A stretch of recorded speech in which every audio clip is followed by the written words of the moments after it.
Hello YouTube, my name is Nero. Today we have some more Call of Duty World War II, and for this video, I wanted to do a comprehensive breakdown of all of the different guns available during the Call of Duty World War II private beta. I played the beta a ton, I've talked about that a lot so far, but I made it to max rank on both the PlayStation 4 and the Xbox One, and in that time, I maxed out every single weapon in the game, oftentimes twice because I played on both platforms. All in all, I logged about 7,500 kills into the beta, and in that time, I did a lot of testing. I wanted to make this video discussing each gun in Call of Duty World War II, their strengths, their weaknesses, and discussing some odd quirks I noticed about some of the guns themselves. It may be a long video because we have over 20 guns to discuss, so let's just hop right into it. First up, we're going to be doing the rifles, the category that a lot of people thought needed to be buffed during their time with the beta. The first weapon, of course, is going to be the M1941 Johnson gun, the fastest firing assault rifle in Call of Duty World War II. And I know what you guys were thinking, Nero, the STG is the fastest firing assault rifle in Call of Duty World War II. It says so right here.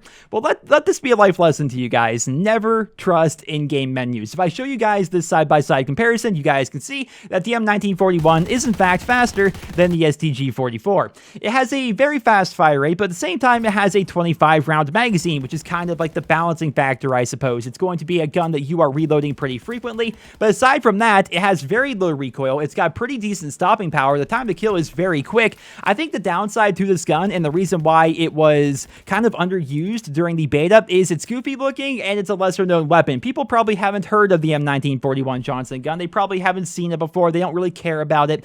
And if you compare that to the STG, which everybody has played around with, everybody has seen it, they know the history of the gun, they like the gun, people are going to go play around with the STG. But all in all, the M1941 is a very solid all-around assault rifle that I think people are going to really enjoy in the full version of the game when we have more time to try out all of the weapons. I think everybody's knee-jerk reaction was, oh boy, STG, let's play with that. And they kind of forgot about the M1941, whereas in the full game, I don't think that's going to be the case. Next up, we have the M1 Grand. Ladies and gentlemen, the ding is back. People talk about buffing assault rifles here in Call of Duty World War II, and sometimes I wonder, what do they mean? Because the M1 Grand is a gun that really can't be buffed if you want to keep it within reason, if you want to keep the weapon balanced. So it's a two-shot kill at pretty much all ranges. It doesn't have a ton of recoil. The downsides, I suppose, are you don't have a ton of aim assist, and you will be reloading this thing pretty frequently, and when you do reload, it's very loud. That iconic ding that you hear, the enemies can hear that as well. They know you're reloading. So I guess those are the real downsides.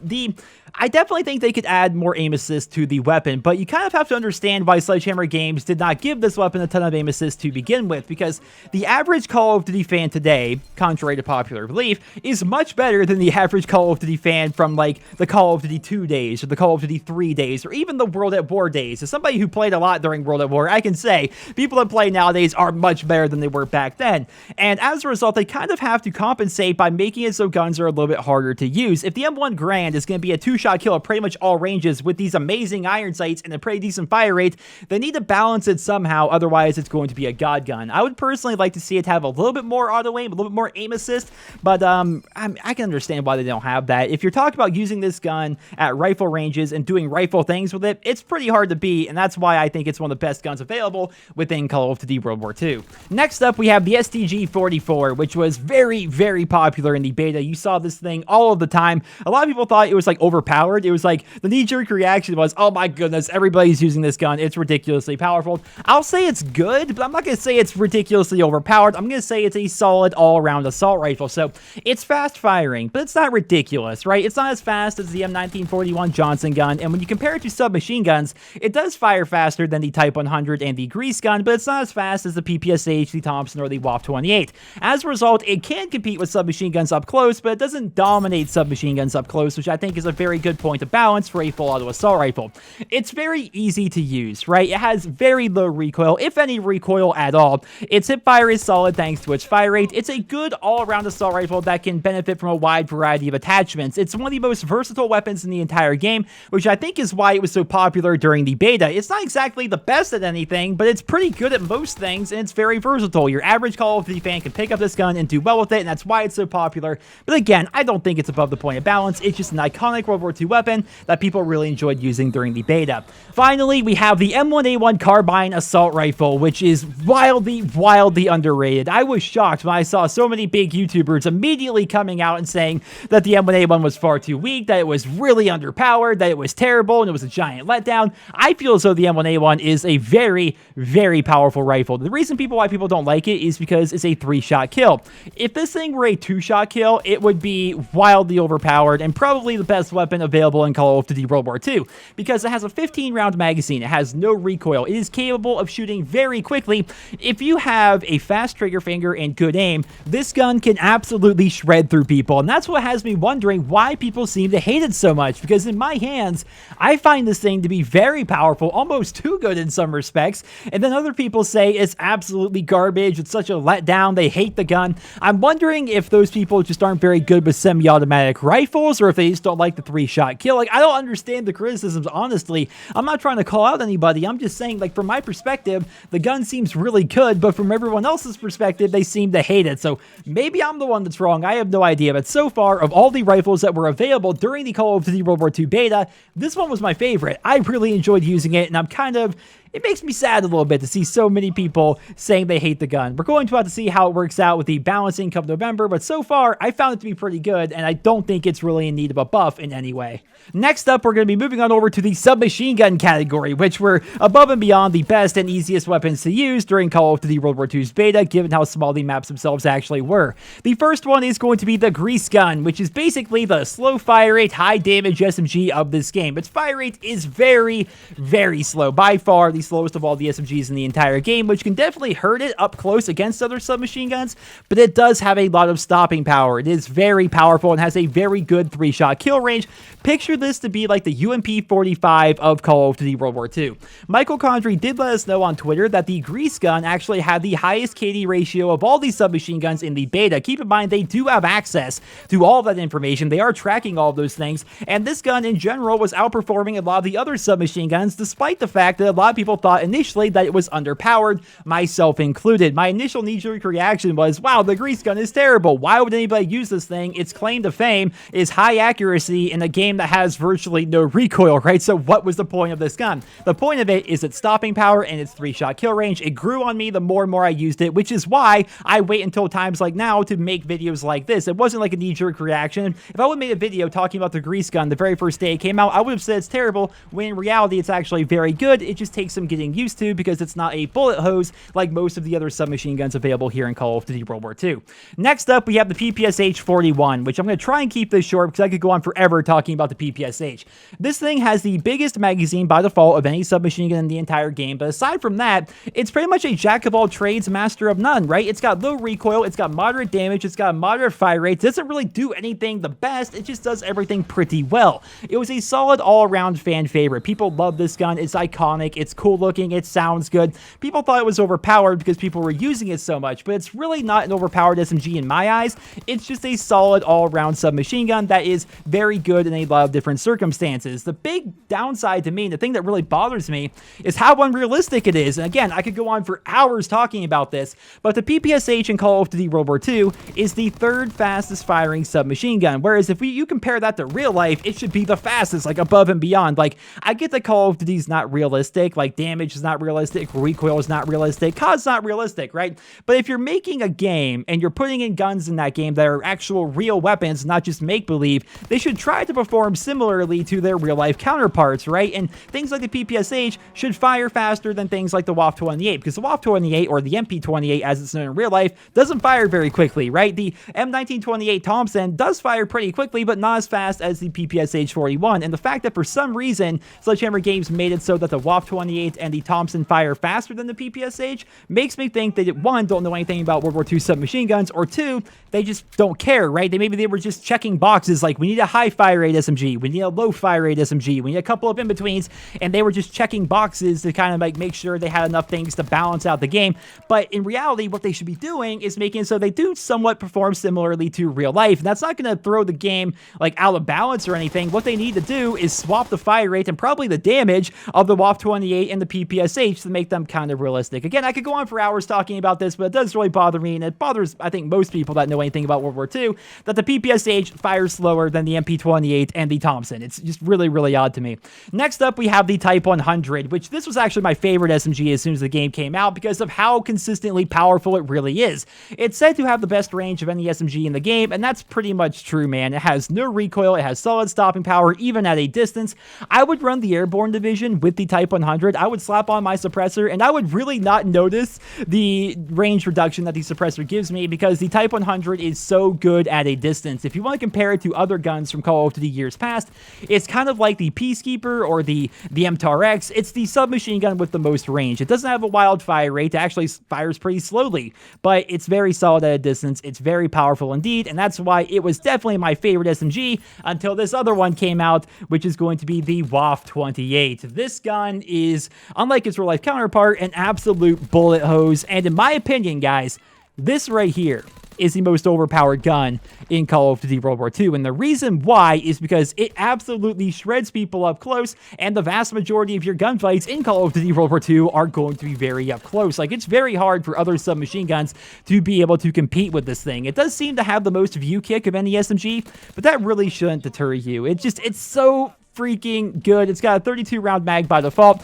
I do think that it is a little bit harder to use at a distance compared to some of the other submachine guns, but really it's so good up close that it just seems way too good. I don't know. Maybe I'm overselling it right now, but it seems to be the best gun in Call of Duty World War II. You're watching the gameplay. Up close, they don't have a chance. It's so good.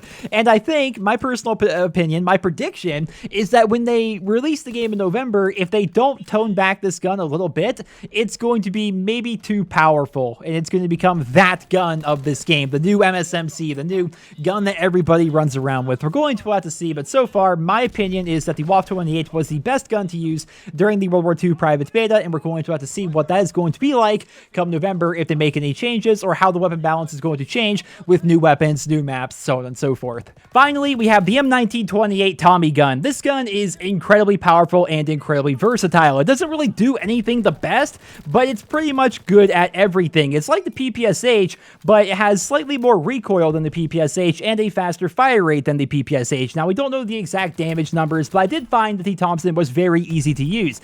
Obviously, it was going to be popular, right? The Thompson is one of the most iconic weapons of World War II, and heck, one of the most iconic weapons in the world. If you show a picture of a Tommy gun to pretty much everybody, they're probably going to be able to identify it, right? It's incredibly iconic, and as a result, it's going to be very powerful come November when the game actually fully releases. And that is when we're going to see exactly how powerful it is. A lot of people's knee-jerk reaction when it first came out was that it was the God gun of Call of Duty World War II, right? But I don't think it's the God gun. I just think it's a very powerful SMG. We're going to have to see. I would say it's the second best SMG in the game behind the Voff 28, but I don't think it's above the point of balance. But again, we're going to have to see once we can see the official numbers of Call of Duty World War II when we're able to root around in the game files and see how good the guns themselves actually are. Next up, we have the light machine guns, which were incredibly powerful during the beta, but people didn't really run the LMGs because people never run the LMGs. People don't like moving slowly. They don't like having these big, clunky weapons. They would much rather use assault rifles and submachine guns, but don't let that deter you. The LMGs in this game are actually very powerful. Before we start talking about them individually, I would like to give you guys a couple of tips regarding LMGs as a whole in Call of Duty World War II. So number one, rapid fire makes all of them incredibly powerful. It doesn't increase the recoil. It doesn't make them harder to use. It just makes them better pretty much across the board. Steady aim makes hipfire on LMGs pretty much the equivalent of submachine gun hipfire, which is nuts, so steady aim is definitely a very good attachment.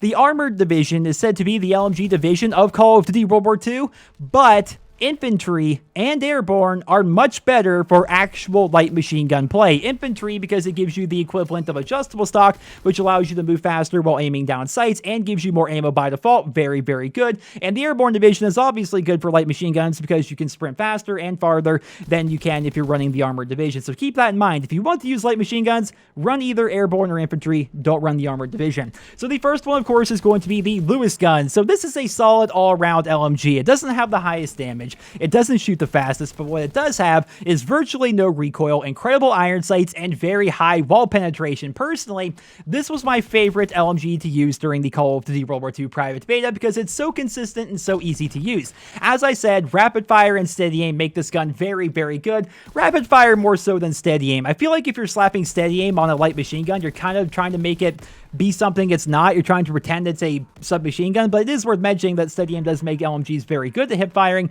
But just overall, if you're talking about actual practicality in terms of your attachments, you should definitely be running rapid fire and extended mag on this thing. And if you do that, it's going to make it a very, very powerful LMG indeed. Next up, we have the MG15, which is above and beyond the fastest firing LMG available during the World War II beta.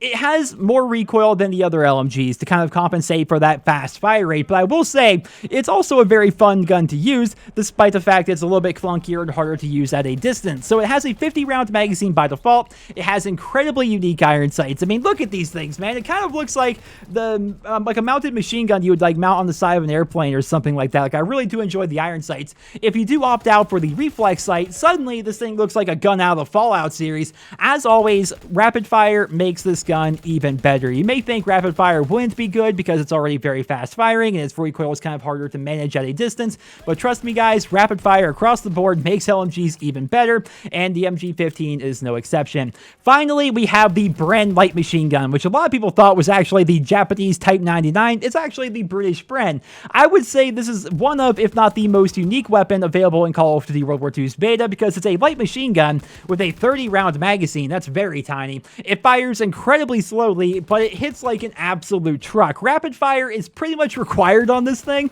to make it viable, and it's probably the worst LMG to use up close because, of course, it has LMG hip fire by default. It fires very slowly. Good luck taking out submachine guns with this thing up close unless you get to jump on them. But man, it's a very fun LMG to use. I've got to say, it's a very fun gun to use. It's so unique and different feeling. Oftentimes in Call of Duty, like, you pick up a gun and you use it, and even though it looks different, it kind of feels like a gun you've used previously. Like I said with the grease gun compared to the UMP45. The Bren doesn't really feel like anything I've used in the Call of Duty franchise before, which made it a ton of fun to actually play with. Next up, we have the sniper rifle category. Now, full disclosure, I am not known as a sniper. I'm not particularly good at quickscoping, just something to bear in mind, but we're going to be talking about these sniper rifles as a whole in terms of practical power. Now, it is worth mentioning that aim assist on snipers has been severely reduced here in Call of Duty World War II, and it goes back to what I was saying when I was discussing the M1 Garand. The Call of Duty community as a whole is much better than they were back in the day, and as a result, if they want snipers to be relatively balanced in this game,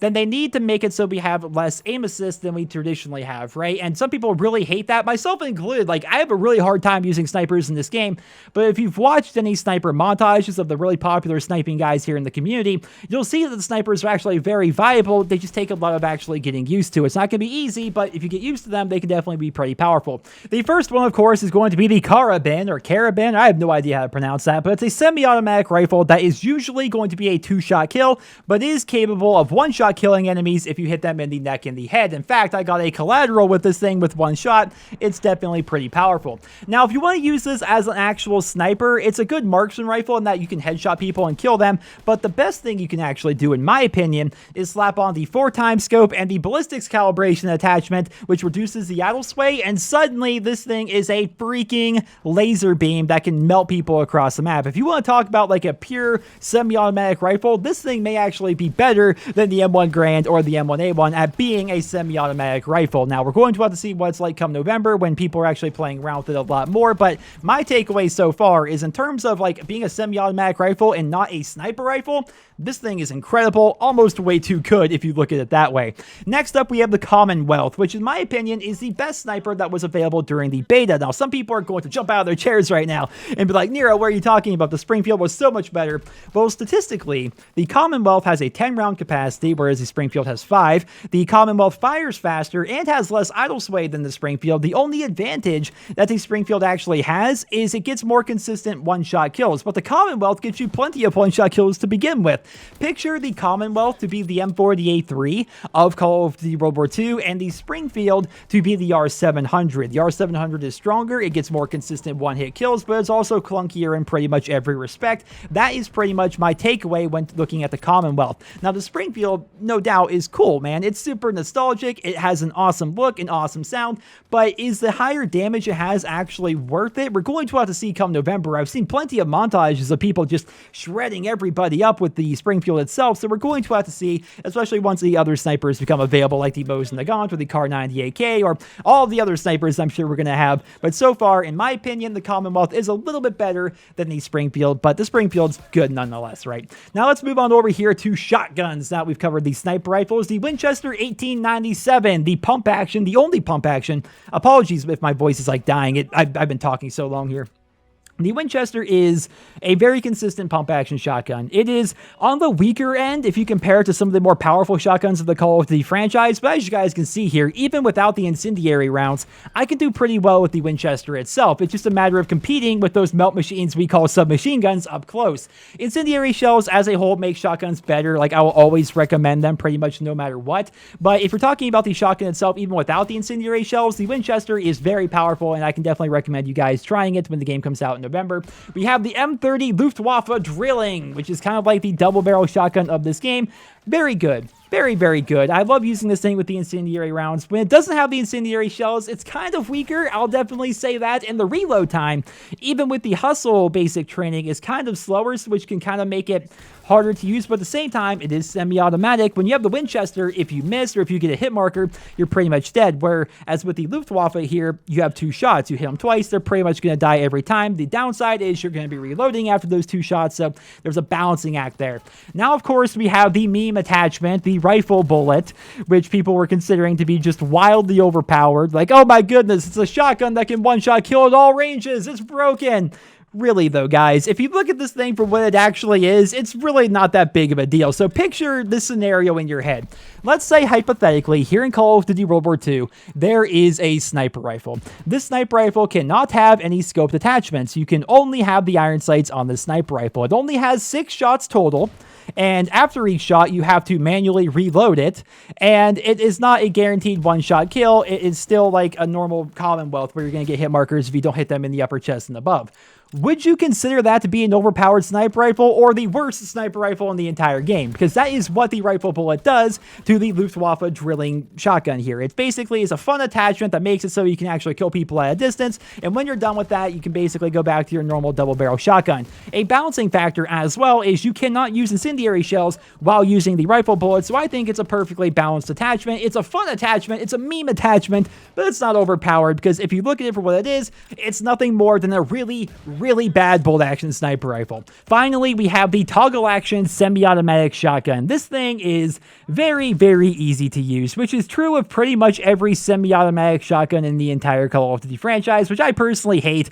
I'm kind of a shotgun purist. I really enjoy using pump actions and double barrels. I get the double barrels are kind of technically semi-automatic, but you only get 2 shots, right? For me, shotguns are like high skill weapons, high risk, high reward. You barely have any shots available, so you have to make that shot count, and if you do make it count, it's going to kill them in 1 shot or maybe 2 shots, and there you go. It's like a high skill way to play the game. Then you have the toggle action and every other semi-automatic shotgun in Call of Duty history, where you just run around aimlessly hip firing and spam cannoning people, and I freaking hate that playstyle. Again, it's very good, but I hate the playstyle in general, and I'm hoping it's going to get slightly nerfed, or I'm hoping it's not going to be better than the Winchester or the double barrel or the other pump action shotguns that are going to be available in the full game come November. That, ladies and gentlemen, is every primary weapon that was available during the Call of Duty World War II private beta, and now we are going to be moving on over to the pistols. Keep in mind, I'm not going to be talking about the rocket launchers because they're rocket launchers. They do what they've always done in the Call of Duty franchise, and there aren't any attachments or anything like that for you to really mess around with. They're a perk, basically, that you get for running a certain basic training. So moving on over to the pistols, we have the P08, which is god-awful. It is so freaking bad, above and beyond the worst pistol available in Call of Duty World War II, and I will go as far as to say probably one of, if not the worst pistol in the entire Call of Duty franchise. And you may be thinking to yourself, Nero, goodness gracious, why do you hate the P08 so much? This is why. right here. Check this out. I get behind this guy, I shoot him twice in the head, and it does not kill him. It is a 3-shot kill, even up close, even to the head, and it's a semi-automatic pistol. I get that it has relatively low recoil despite its high view kick, but I cannot recommend this pistol. It's a cool gun in real life. It looks really cool. It's unique, but man, in terms of actual functionality, it is freaking terrible. Avoid at all costs, guys. You can put Akimbo on it, but Akimbo Pistols in Call of Duty World War II are so freaking bad, and here is why. You can't have an attachment on your secondary by default. So if you want to run Akimbo on your pistol, you have to dedicate your entire basic training to having 2 attachments on your pistol, but you can only have 1 attachment on your pistol if you're running Akimbo, so your basic training is kind of silly. And then if you want to have any ammo whatsoever, you have to run the infantry division, which is known for giving you extra attachments and moving faster while aiming down sights, both of which you can't benefit from because you're using Akimbo pistols. You have to dedicate your entire class to running Akimbo pistols, and they're not even that good to begin with, so I can't really recommend this pistol whatsoever.